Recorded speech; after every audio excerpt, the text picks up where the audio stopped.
আল্লাহ পাক কোরআন শরীফের ভিতরে জানিয়ে দিয়েছেন, ওয়ালা তাহিনু ওয়ালা তাহজানু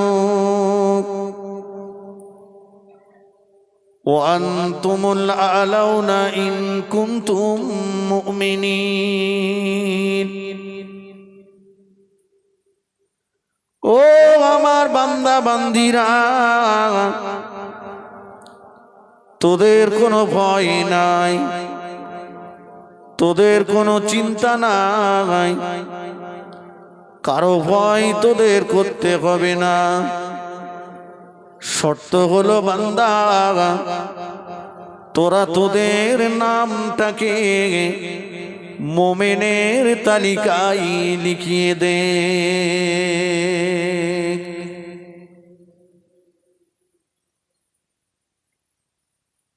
বোঝার জিনিস, শুধু সুর শোনার জিনিস না।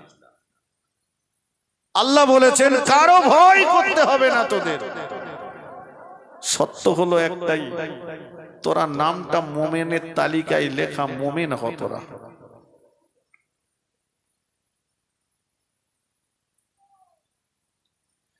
হিন্দুস্তানের জমিনে প্রথম কলেমার দাওয়াত নিয়ে এসেছিলেন, কলেমার ঝান্ডা উত্তোলন করেছিলেন খাজা গরিবে নওয়াজ মাইনুদ্দিন চিশতি আজমিরি রহমতুল্লাহ আলাইহি। খাজা বাবা যখন আজমিরের জমিনে, হিন্দুস্তানের জমিনে কলেমার ঝান্ডা উড়িয়ে দিয়েছিলেন, তখন কি হিন্দুস্তানের জমিনে মুসলমানের সংখ্যা এত বেশি ছিল?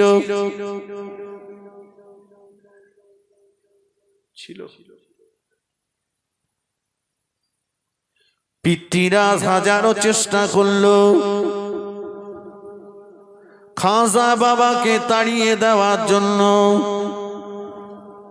যুগী জয়পাল শত শত জাদু করলো খাজা বাবা ক্ষতি করার জন্য।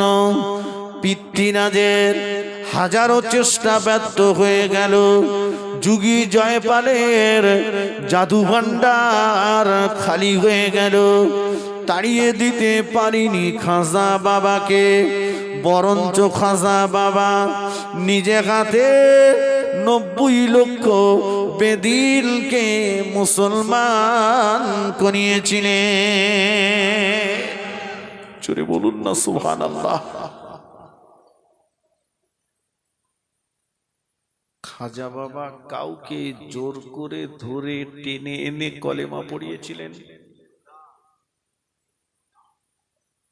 খাজা বাবার আদর্শ দেখে মানুষ ঈমান এনে কলেমা পড়ে মুসলমান হয়েছিল। বলুন সুবহানাল্লাহ।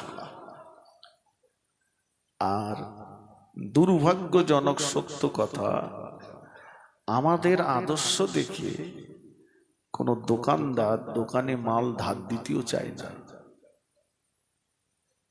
যে আজকে যদি ধার দেই কালকে দোকানের সামনে দিয়ে যাবে না। আমার আগে হুজুর বলছিলেন, আমাদের ছেলেদের আদর্শ দেখে গায়ের কমরাও হাসছে যে এরা আমাদেরকেও টপকে দিয়েছে। ঠিক কিনা বলেন? ফিরে আসুন। আল্লাহ বলেছে ভয় নেই, শর্ত হলো মোমেন হতে হবে। মোমেন মোমেন বাপ বড় সব করে নাম রেখেছে আব্দুল মোমেন। গেজার কলকে দম না দিলি ঘুম লাগে না। নাম আব্দুল মোমেন, মদ খেয়ে রাস্তায় মাতলামি করছে। নাম আব্দুল মোমেন, লটারির টিকিট খুঁজে বেড়াচ্ছে শোষো করে। নাম আব্দুল মোমেন, বিয়ে করে 15 টাকা দিয়েছে। কথা সত্য না মিথ্যা? মোমেনকে, মোমেনের ডেফিনেশন কি, মোমেনের সংজ্ঞা কি?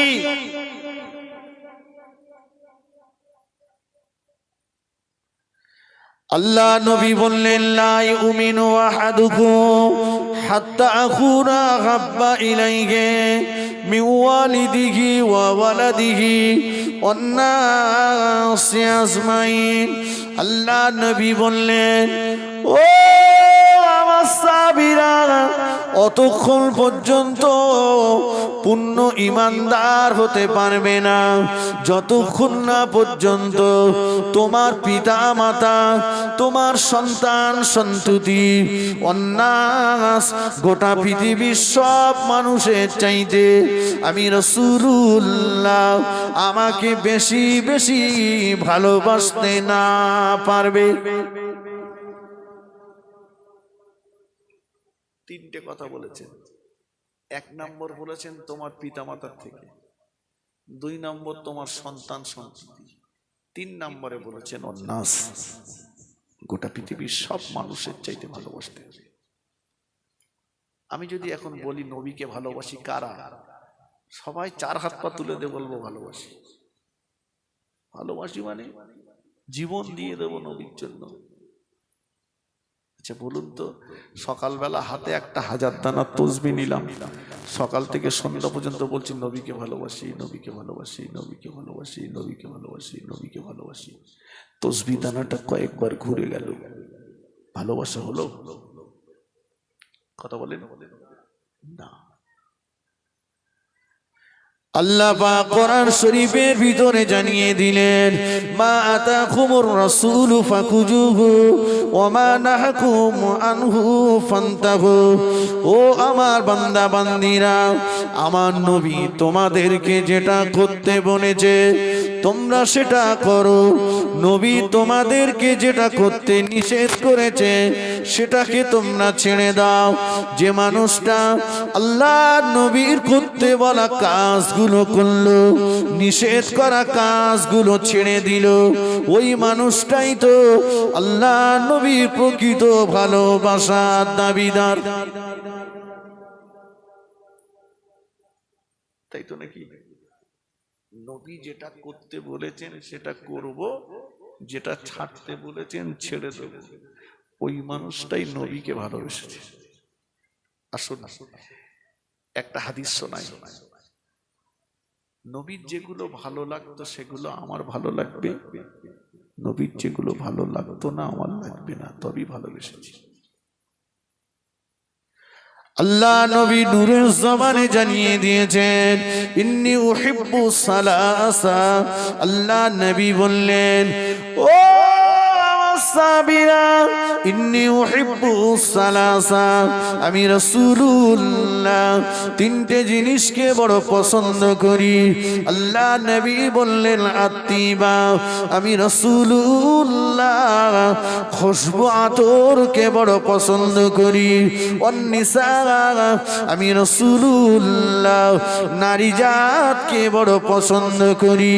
কুররাতু আইনি as-সালাত, আমি রাসূলুল্লাহ আমার চোখের শান্তি হলো নামাজ।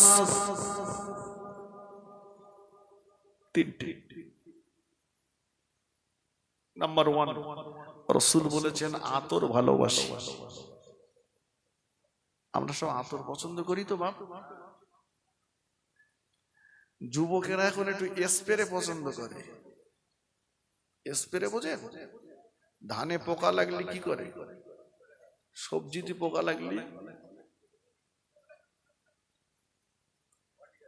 বিয়ে করতে যাচ্ছে ও টোটাল বডিটা স্প্রে করেছে যেন পোকা না লাগে। আচ্ছা ওর উজু গোসল কিছু আছে?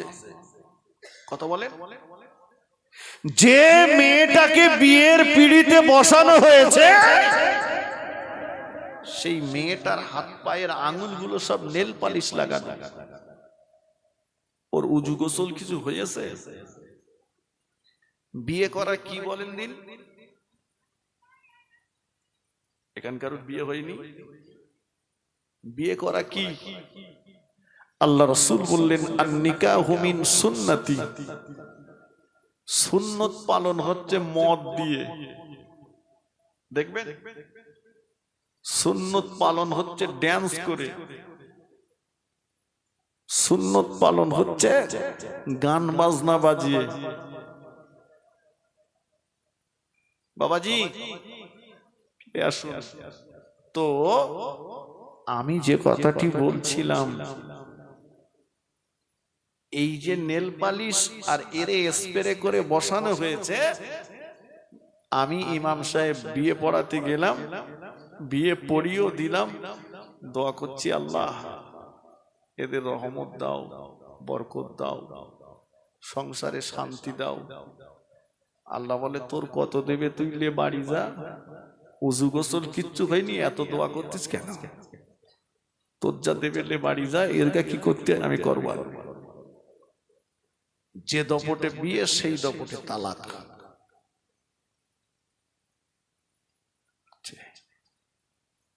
বলছে হুজুর একটু ওয়াজ করেন দিন। কেন? বলছে ছেলে বুড়ো হয়ে গেছি, দেখে না, ভাত দেয় না, কষ্ট দিচ্ছে। আমি বলছি এটা অন্যায়, একবার না হাজার বার বলবো ছেলের অন্যায়, কিন্তু তার আগে আপনার কাছে আমার জিজ্ঞাসা করতে ইচ্ছে করে, সন্তানের যেমন দায়িত্ব রয়েছে মা বাপের সেবা করা, ঠিক তথৈগত মা বাপেরও দায়িত্ব রয়েছে সন্তানকে সঠিকভাবে লালন পালন করা। আপনি তার কোন দায়িত্বটা পালন করেছেন? আপনি যদি ন্যাংড়ার আম গাছ বসান, ও গাছে হিমসাগর হবে।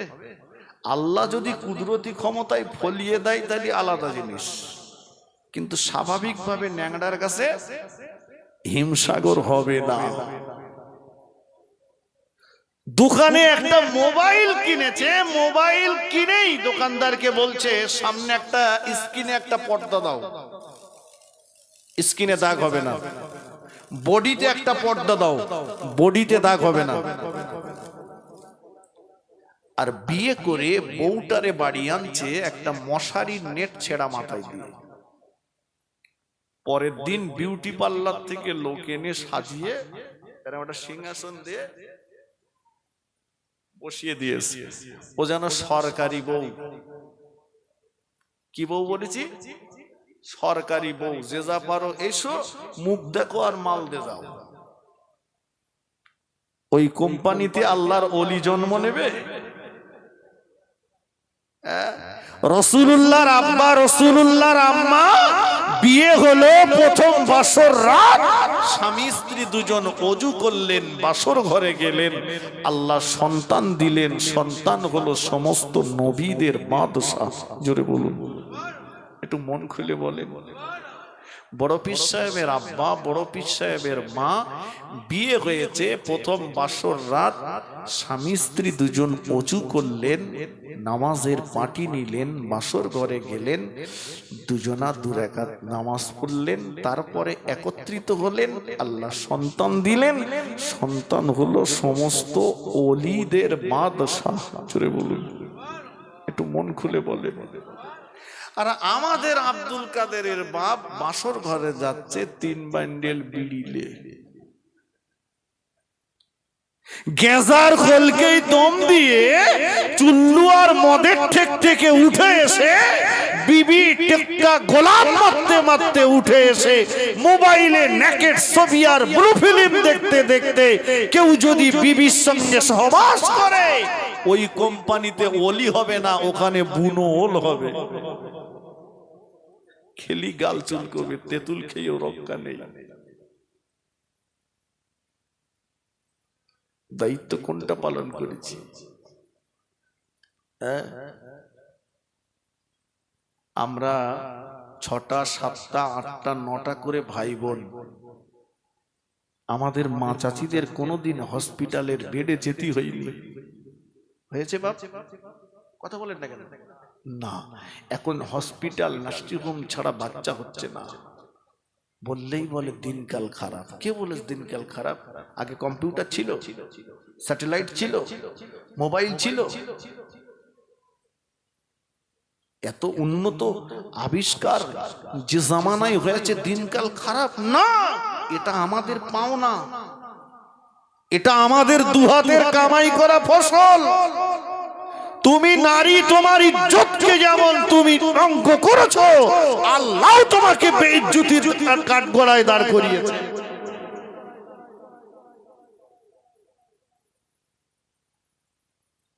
আমার মা চাচিদের খাট ছিল না, গ্যাস ছিল না, বাহারি কাপড় তাদের ছিল না, কিন্তু তাদের পর্দাটা মজবুত ছিল। ঠিক কিনা বলেন? পর্দা মজবুত ছিল। এখন তো কচির মা নিজেই বাজার করছে। কেউ বলে আমার কচির মা যায় না, যায় না, তবে বাড়ি বাড়ি এখন সব বাজার আসছে। সবজিওয়ালা, মাছওয়ালা, ফেরিওয়ালা আসে না, ও এসে একদম বাড়ির ভিতর ঢুকে যাচ্ছে। বিশ্ব নবীর মায়ের কাছে, আমি অজ ভুলে যাইনি, যেখানে রেখেছি নিয়ে যাবো ইনশাল্লাহ। বিশ্ব নবীর মায়ের কাছে দুজন ধাত্রী আল্লাহ পাঠিয়েছেন। একজন হচ্ছেন নবী ঈসা আলাইহিস সালামের আম্মা মা মারিয়াম, অপরজন হচ্ছেন ফেরাউনের স্ত্রী আসিয়া। আচ্ছা বলুন, জগতে এত মেয়ে থাকতে বিশ্ব নবীর মায়ের কাছে আল্লাহ কেন আসিয়া আর মারিয়ামকে পাঠাবেন? আসিয়া আর মারিয়াম এই দুজন নারীকে কোনোদিন পৃথিবীর কোনো পরপুরুষ স্পর্শ করতে পারেনি, তাই আল্লাহ বিশ্ব নবীর ধাত্রী হিসাবে ওই দুজন নারীকেই বেছে নিয়েছেন। জোরে বলুন, একটু মন খুলে বলেন। এখানে একটা প্রশ্ন থাকতে পারে যে ঈসা আলাইহিস সালামের আম্মা মা মারিয়ামকে পুরুষ স্পর্শ করেনি, জানি, কিন্তু আসিয়া তো ফিরআউনের স্ত্রী ছিল। হ্যাঁ, আসিয়াকে ফিরআউন জামানার সুন্দরী নারী ছিল মা আসিয়া। ফিরআউন তার ক্ষমতার বলে জোর করে মা আসিয়াকে বিয়ে করেছিল। আম্মাজান আসিয়াকে জোর করে বিয়ে করেছেন। তাফসীরে এসেছে, মা যেদিন প্রথম বাসর রাত, মা আসিয়া নিজেই আগে বাসর ঘরে চলে গেলেন। আম্মাজান নিজে বাসর ঘরে ভিতরে চলে গেলেন, সিজদায় পড়ে যে আল্লাহ পাকের দরবার রোনাজারি করতে লাগলেন। সিজদায় পড়ে যে আল্লাহ পাকের দরবারে কাঁদতে লাগলেন। ও মোলার আমিন, আল্লাহ পাক ফিরআউন হলো আপনার দুশমন, ফিরআউন হলো আপনার নবী মুসার দুশমন। আল্লাহ পাক যে ফিরআউন আপনার দুশমন, সে আমার শরীর উপভোগ করুক, এটা আমি আসিয়া চাই না। যে ফিরআউন আপনার নবী মুসার দুশমন, ওই ফিরআউন আমার শরীর উপভোগ করুক, আল্লাহ এটা আমি চাই না। আল্লাহ পাক আপনার বান্দা ফিরআউন সম্পর্কে আপনি বড় ভালো জানেন। ফিরআউন হলো জালেম, ফিরআউন হলো অত্যাচারী। আপনার বান্দি আসিয়া সম্পর্কে আপনি বড় ভালো জানেন। আপনার বান্দি যেদিন থেকে নিয়ে নাবালক জীবন থেকে সাবালক জীবনে পদার্পণ করেছে, কোনদিন আপনার বান্দি আসিয়ার পবিত্র শরীর পৃথিবীর কোন পরপুরুষের নজরে ধরা পড়েনি। আল্লাহ পাক আপনি ইজ্জতের মালিক, আপনি বেইজ্জতির মালিক।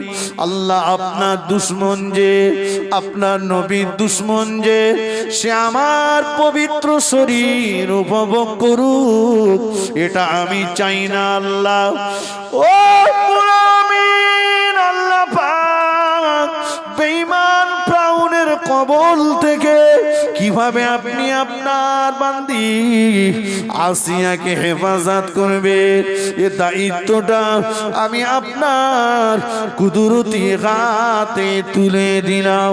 আল্লাহ পাকের রহমতের দরিয়ায় জোশ মেরে গেল। আল্লাহ পাক জানিয়ে দিলেন, ও আমার মাহবুবা বান্দি, ও আমার মাহবুবা বান্দি আসিয়া, কেঁদো না, কেঁদো না, তোমার কান্না আমি আল্লাহ সহ্য করতে পারি না। তোমার চোখের পানি আমি আল্লাহ সহ্য করতে পারি না। ও আমার মাহবুবা বান্দি আসিয়া, আমি আল্লাহ পাক কথা দিলাম ফিরআউনের ঘরে তোমাকে রেখে দেব, কিন্তু তোমার শরীর স্পর্শ করা চিরতরের জন্য ফিরআউনের জন্য আমি আল্লাহ হারাম করে দিলাম।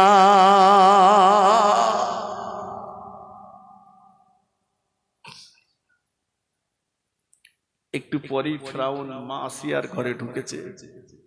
আসিয়া বলেন, তাফসীরের ভিতরে এসেছে ফিরআউনের গোটা শরীরটা থরথর থরথর থরথর করে কাঁপছে, হাত পা অসাড় নিঃসাড় হয়ে যাচ্ছে।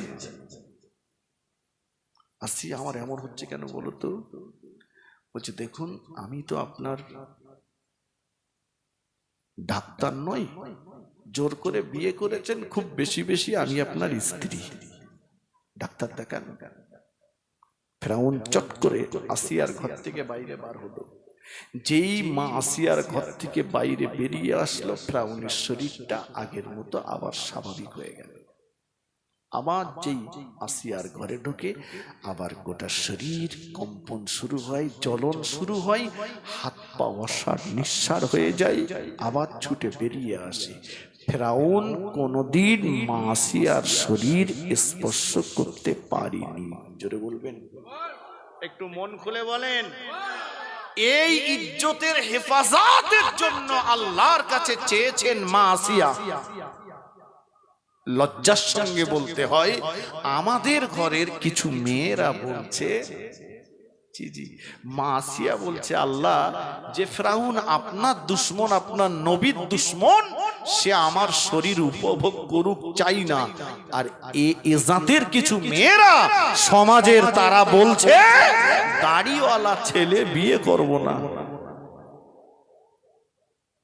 কথা বোঝেননি? দাড়ি নাকি ফোটে, চাচা চাচা চাই। বিয়ের পরে অনেক মেয়ে আছে যারা স্বামীর ইচ্ছা থাকার পরেও স্বামীকে দাড়ি রাখতে দেয় না। আছে না নাই? আর কিছু আছে গয়চন্দর বিন্দুর আকার ঢয় শূন্য ল, ওরা গিন্নির কাছে মুরিদ হয়েছে, হয়ে দাড়িটা রাখিনি।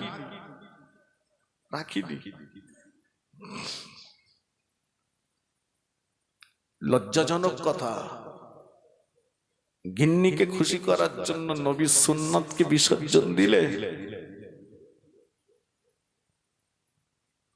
চোখটা একবার বন্ধ করে দেখো, এক সেকেন্ড বন্ধ করে দেখো, পাশের মানুষটাকে দেখতে পাওয়া যাবে না। আল্লাহ রাসূল বলেছেন, আন-নাওমু আখুল মাউত, ঘুম হলো মরণের ভাই। কোন মানুষ যখন ঘুমিয়ে যায়, তার ভিতর থেকে রূহটা বেরিয়ে যায়।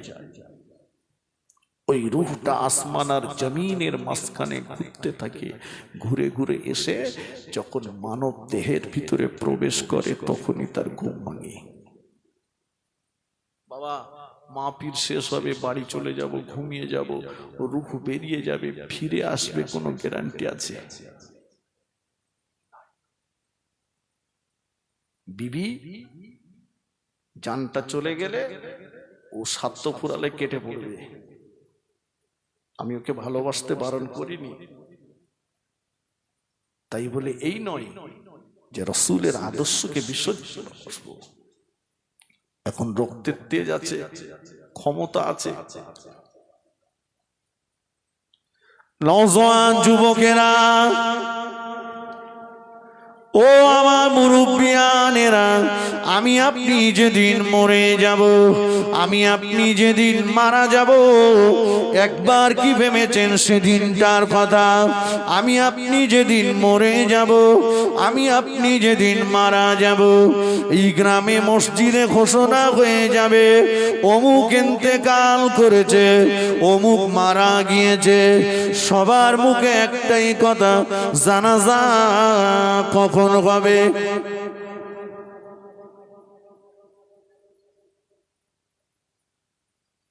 কেউ বলবে যে এখন ঠান্ডা পড়ছে, কিছুদিন থাক, বিবিতে এত ভালোবাসে, বিবি বলবে আমার স্বামী ঘরে থাক, ঠান্ডা সহ্য করতে পারে না, এখন কবর দেবো না।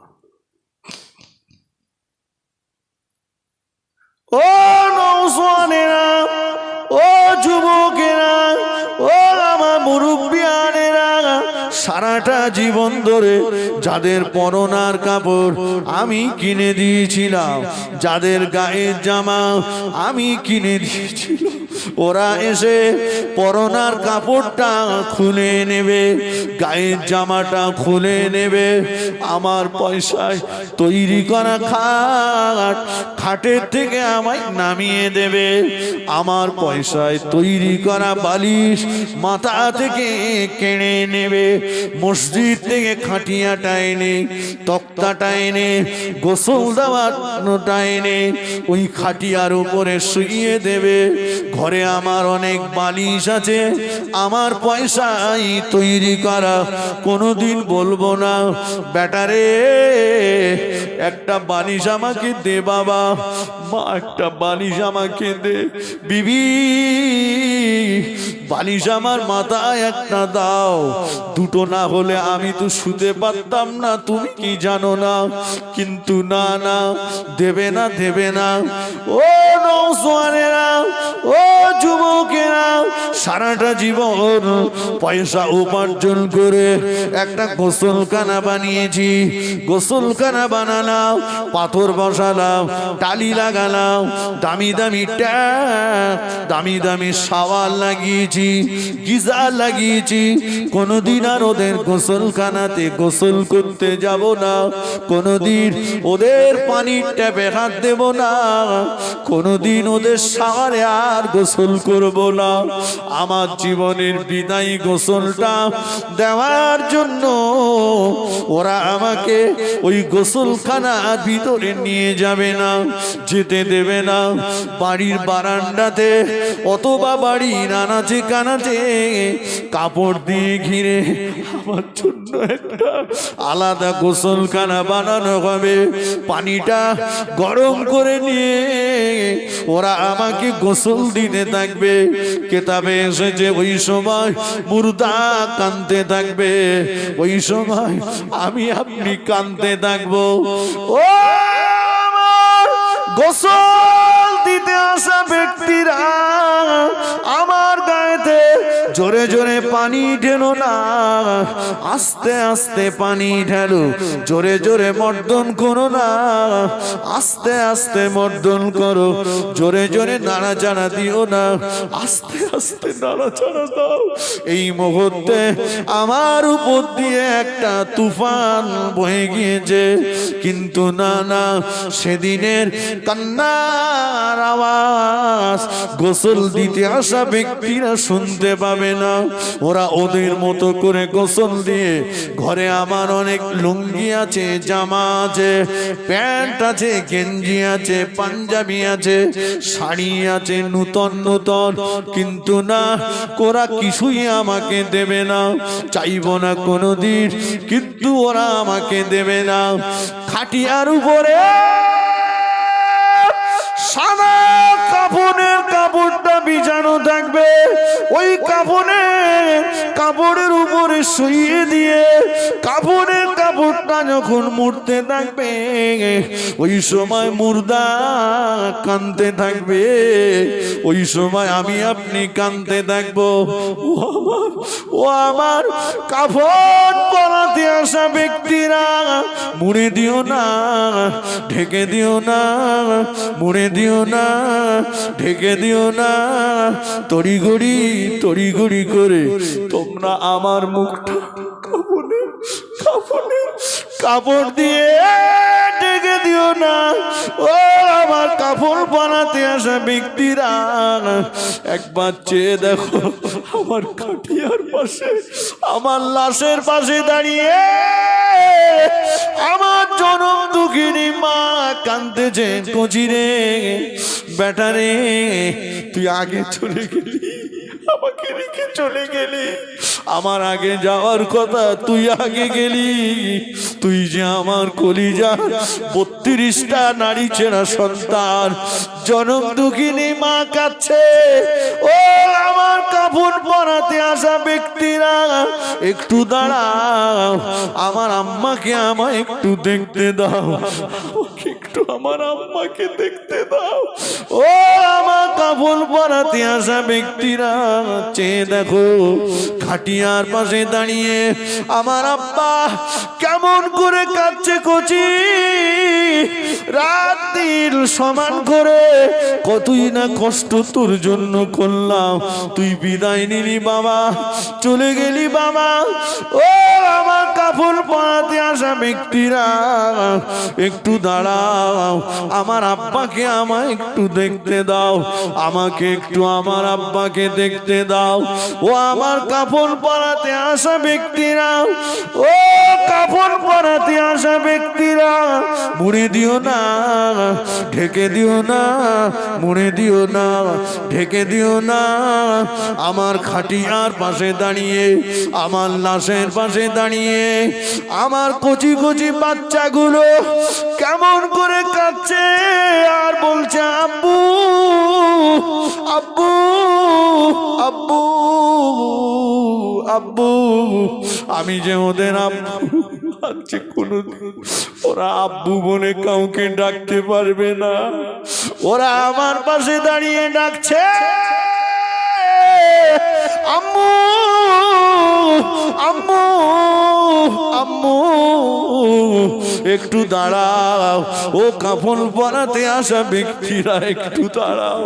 নাতি পোতাগুলো ডাকছে দাদু ভাই দাদু ভাই, ও আমাদের দাদু ভাই, নানু ভাই, ও আমাদের নানু ভাই, একটু দাঁড়াও, একটু দাঁড়াও। কিন্তু না, সেদিনের কান্নার আওয়াজ কাফন পরাতে আসা ব্যক্তিরা শুনতে পাবে না।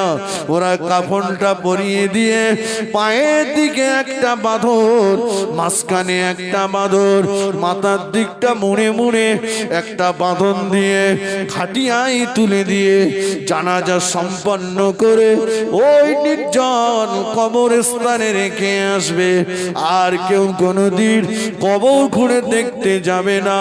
আমি আপনি কবরের ভিতরে কেমন অবস্থাতে আছি, কি হবে উপায়, কি উপায়, কবরের পাথেও কি জোগাড় করা হয়েছে বাবা।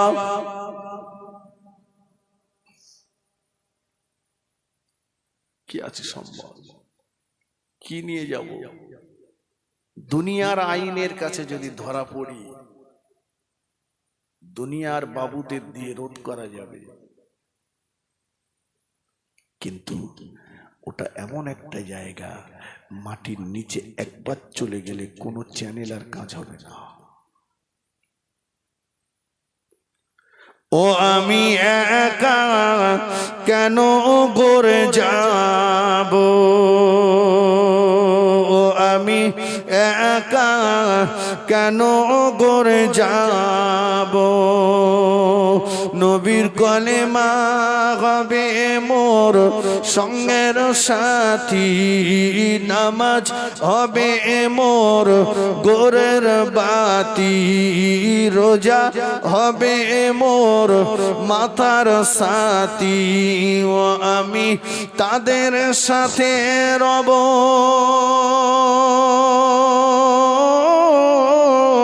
ও আমি একা কেন গড়ে যাব। আজরাইল যখন ধরবে কষে, মা বাপ পাশে কাঁদবে বসে, আজরাইল যখন ধরবে এসে, আপন জনেরা কাঁদবে বসে, ও আমি অবাক হয়ে রব,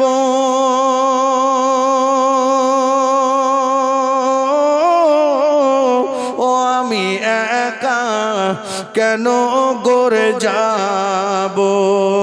নবীর কলেমা হবে মোর সঙ্গের সাথী, নামাজ হবে মোর গোরের বাতি, রোজা হবে মোর মাথার সাথী।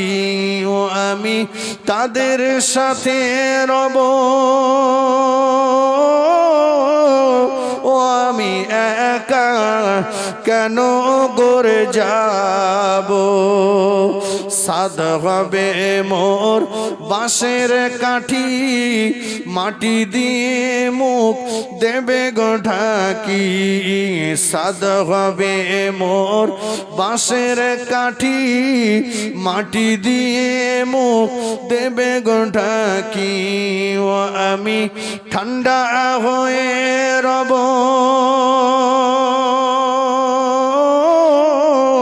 ও আমি একা কেন করে যাব। দরুদ শরীফ আল্লাহুম্মা।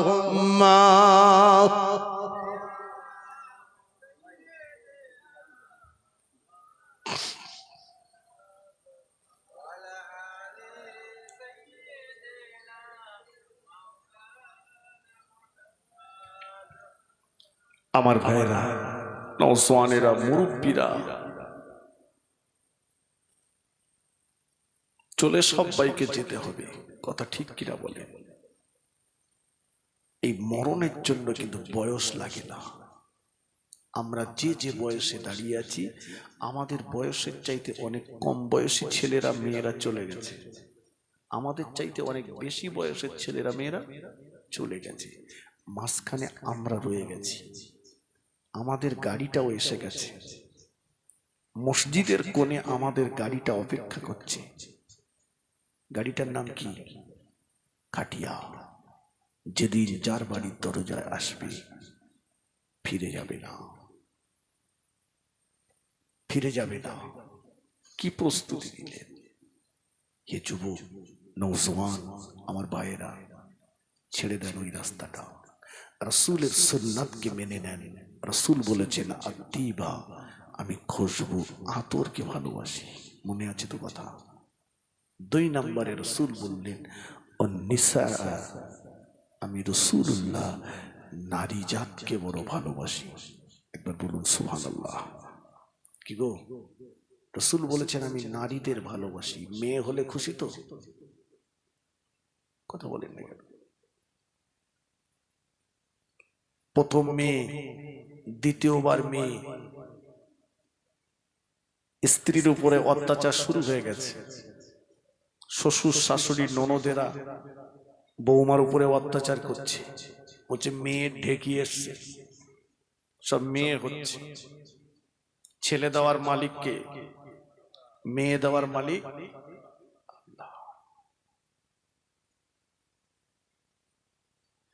আল্লাহ। নবী বললেন আল্লাহ পাক যখন কোন বান্দা বান্দির প্রতি খুশি হয়ে যান, আল্লাহ পাক কোন বান্দা বান্দির প্রতি যখন রাজি হয়ে যান, ওই বান্দা বান্দি উভয়ের মাঝখানে আল্লাহ তখন একটা কন্যা সন্তান দান করেন। জোরে বলুন সুবহানাল্লাহ। আল্লাহ নবী বলেছেন, ও আমার সাহাবীরা, খবরদার খবরদার, কন্যার পিতাদেরকে তোমরা নিচু নজরে দেখো না, মেয়ের মায়েদেরকে তোমরা নিচু নজরে দেখো না, মেয়ে হওয়ার জন্য বিবিকে গালিগালাজ করো না। ও আমার সাহাবীরা, আসমানের নিচে জমিনের উপরে খাদিজার মতো এমন মহিলা আল্লাহ দ্বিতীয় কাউকে বানাননি। এই খাদিজার গর্ভ থেকে আল্লাহ পাক 4টি কন্যা সন্তান দান করেছেন। আল্লাহ নবী বললেন, ও আমার সাহাবীরা, আমি রাসূলুল্লাহ জানিয়ে দিলাম, আমি নিজেই হলাম কন্যা সন্তানের পিতা, আমি নবী হলাম মেয়েদের আব্বা।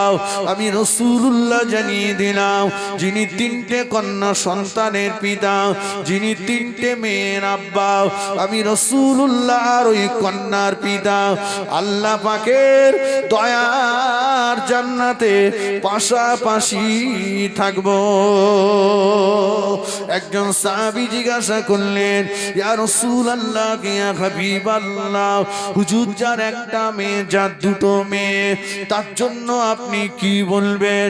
আল্লাহ নবী বললেন, ও মা সাহাবী শুনে রাখো, যার একটা মেয়ে, যার দুটো মেয়ে, আমি রাসূলুল্লাহ ওই কন্যার পিতার জন্য আল্লাহ পাকের দয়ার জান্নাতে জমিনদার হয়ে গেলাম।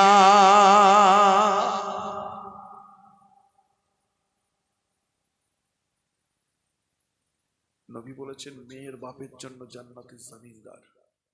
বাবা